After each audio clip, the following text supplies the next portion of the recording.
Hi, this is JD doing Smack Talk from Rockschool Guitar Grade 5 2012 syllabus. Performance with some tips afterwards. Smack Talk. 1, 2, 1, 2, 3.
Okay, so I just want to go through this section by section and give you a few general tips on technique mostly. In section A, you want a firm pick attack for a strong, aggressive sort of blues rock sound. So to do that, you're going to rest your picking hand either on the corner of the bridge or the body or the strings of the guitar, so that you've got lots of accuracy there, and you can really move through and away from the string as you pluck it. If you were to float the hand, it's harder to get the accuracy and hard tone. So yeah, brace up the hand, rest it there, and then you'll be able to accurately and strongly pick out those triple stops. The second of those triple stops there is marked with a dot on the music. That means staccato, so you play it short and detached. So we would mute straight after it effectively. If we didn't have the staccato dot there, it would sound like this. Whereas we want it shorter, the second one. So yeah, observe all your staccato dots as well in section A. In bars 3 to 4, we've got a triplet run, and I recommend alternate picking this, so changing the picking direction for every new note.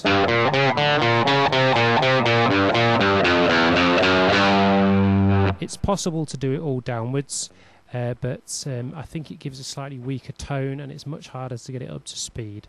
So yeah, alternate pick those triplets. For your solo in section C, whether it's totally planned or you're doing a mostly off-the-cuff solo, I still think it's a good idea to thematically link your blues licks. So you might start with one idea, then develop it, or you might do what I did, which is start with an idea and then go back to it after something else in the middle. We're in G minor, so G minor pentatonic and G blues scales will serve you well for this one. I've chosen to use position 2 of the G minor pentatonic scale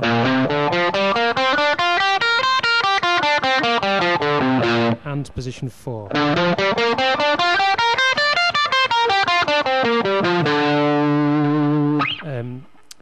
At grade 5 you should be fluent in different positions of these pentatonics, not just position 1.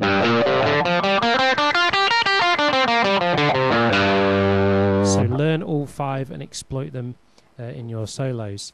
I also use the blue notes from the blues scale in my solo, and another passing note which is not in the scale as well, just for a bit of extra tonal spice, if you will. Also, when the chord changes from G minor to C9, you want to accentuate C, E, G, B flat and D notes. That's the notes of a C9 chord. I chose to fix on C, E and G, I think. Just a straight triad over that. That's E and G at the top there. Down to C. They're the notes I chose over the C9, which fit strongly as well.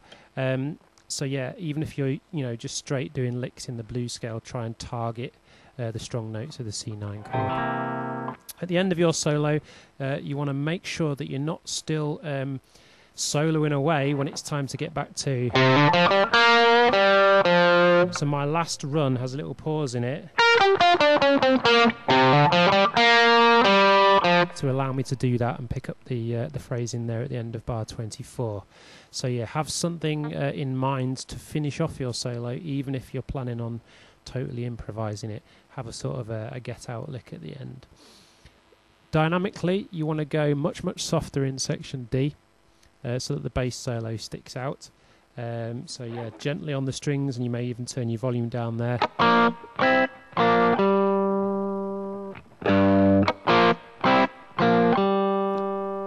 And depending on how you've set your overdrive pedal, you can end up with quite a clean tone there if you turn it down.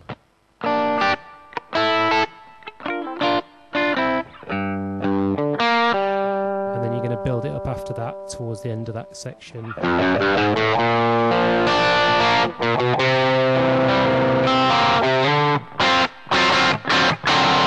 So that you're at full volume going into section E.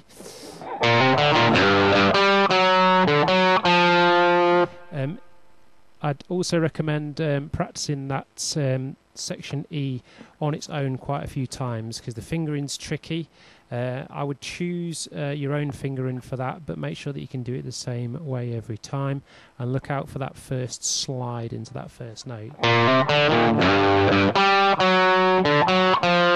It's a tricky one to get that.